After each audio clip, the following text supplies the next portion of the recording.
भारत ने अपनी intelligence agency raw के चीफ को अचानक से कौन से देश की विजिट के ऊपर भेजा है, इसके पीछे क्या कारण है, यूरोप के कौन से देश में भारत की एम्बेसी को निशाना बनाया गया है और भारत की एम्बेसी की कॉल के बाद भी पुलिस समय के ऊपर नहीं पहुंच पाई, अमेरिका ने भारत को लेकर क्या अनाउंसमेंट की है और चाइना ने ब्रिक्स समिट से पहले भारत सरकार की कौन सी चीज के ऊपर आपत्ति जताते हुए नाराजगी पेश की है। इसके अलावा भी काफी सारी इंपॉर्टेंट खबरें आ रही हैं जो भारत के ऊपर इम्पैक्ट डालेंगी, इसलिए वीडियो को एंड तक देखिएगा।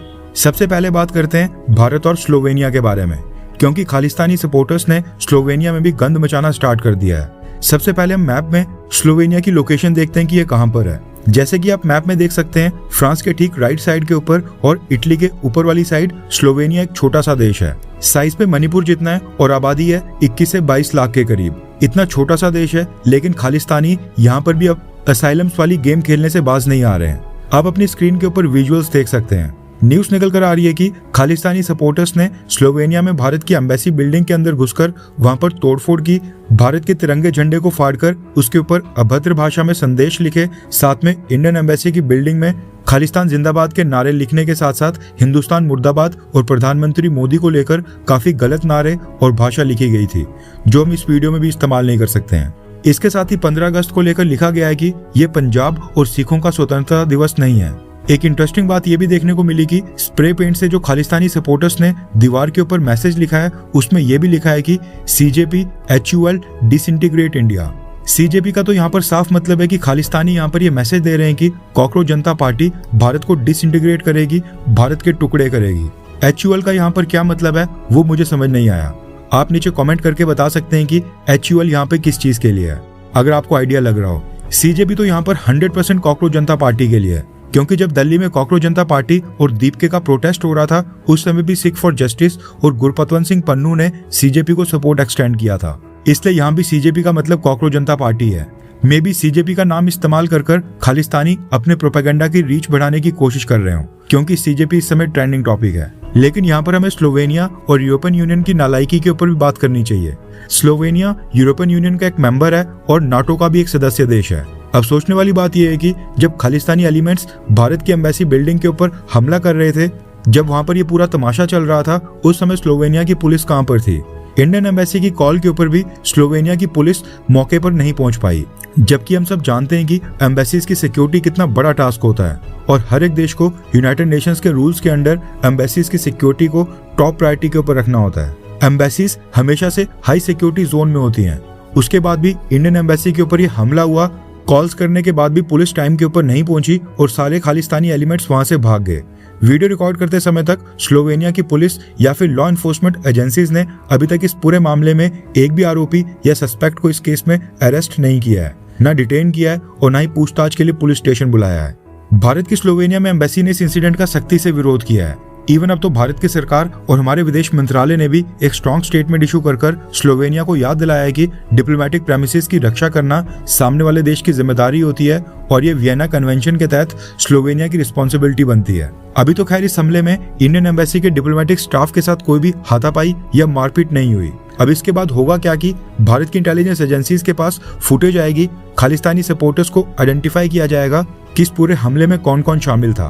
उसके बाद अगर इनमें से कोई भारत का नागरिक निकला, उसकी भारत में प्रॉपर्टी जब्त की जाएगी। एजेंसीज जब उनके खिलाफ केस फाइल कर इंडिया में उनके घरों के चक्कर काटेंगी, उसके बाद ये इस चीज का हवाला देकर इन वेस्टर्न कंट्रीज में जाकर असाइलम रिक्वेस्ट सबमिट कर देते हैं और कहते हैं कि इनको तो पंजाब में वहां पर प्रोसिक्यूट किया जा रहा है, इनके खिलाफ केसेस फाइल किए गए हैं, इसलिए इनको असाइलम दे दिया जाए।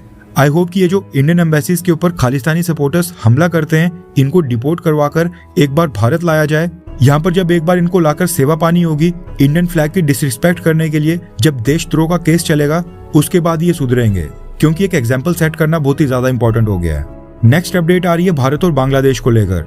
न्यूज निकल कर आ रही है कि पिछले कल बांग्लादेश के प्राइम मिनिस्टर तारिक रहमान और Indian high commissioner Dinesh Trivedi sir की मीटिंग के बाद भारत ने दिनेश त्रिवेदी सर को कंसल्टेशंस के लिए वापस से भारत बुलाया है। इसका मतलब है कि दिनेश त्रिवेदी सर खुद ही पर्सनली भारत आकर तारिक रहमान और बांग्लादेश की गवर्नमेंट का मैसेज भारत की सरकार को कन्वे करेंगे और फिर उसके बाद स्ट्रेटजी बनाई जाएगी कि आगे कैसे डील करना है। इसके साथ एक और न्यूज ये भी आ रही है कि भारत की इंटेलिजेंस एजेंसी रॉ के चीफ पराग जैन सर अचानक से बांग्लादेश की विजिट के ऊपर गए हैं और ढाका में इन्होंने प्राइम मिनिस्टर तारिक रहमान के defence affairs adviser brigadier general retired doctor AKM Shamsul Islam के साथ मीटिंग की है। न्यूज निकल कर आ रही है कि बांग्लादेश सेना की जो मिलिट्री इंटेलिजेंस एजेंसी है, directorate general of forces intelligence, उसके इन्विटेशन के ऊपर ही रॉ के चीफ बांग्लादेश गए हैं। यानी बांग्लादेश की सेना की तरफ से एफर्ट्स किए जा रहे हैं भारत की इंटेलिजेंस एजेंसी को रीच आउट करने के। अब इसके पीछे क्या कारण है वो तो खैर अभी सामने नहीं आ पाया है, लेकिन शेख हसीना की प्रेस कॉन्फ्रेंस के बाद भारत और बांग्लादेश के बीच तेजी से डेवलपमेंट्स और बैक चैनल डिप्लोमेसी हो रही है। शेख हसीना के रिमूवल के बाद ये पहली बार है जब रॉ के चीफ बांग्लादेश गए हों, एटलीस्ट पब्लिक रिकॉर्ड के लिए। अब ये देखना इंटरेस्टिंग होगा कि इन सब एफर्ट से कुछ पॉजिटिव सामने निकल कर आता है या फिर नहीं। भारत सरकार ने अगले महीने सितंबर में होने वाले ब्रिक्स समिट के लिए प्राइम मिनिस्टर तारिक रहमान को भी इन्विटेशन भेजा था, जो कि बांग्लादेश की सरकार ने अभी तक ना ही एक्सेप्ट किया है और ना ही रिजेक्ट। उसके ऊपर भी सबकी नजर है कि क्या तारिक रहमान भारत आते हैं या फिर नहीं। नेक्स्ट अपडेट आ रही है भारत और अमेरिका को लेकर। रेफरेंस क्लब की स्क्रीन के ऊपर आर्टिकल का स्क्रीनशॉट है। न्यूज निकल कर आ रही है कि अमेरिका के भारत में एम्बेसडर सर्गियो गौर ने भारत के foreign secretary Vikram Misri sir के साथ मीटिंग की है और भारत और अमेरिका के रिलेशंस के ऊपर चर्चा की है। फॉरेन सेक्रेटरी से मिलने से पहले सर्गियो गौर साउथ इंडिया के टूर के ऊपर गए थे।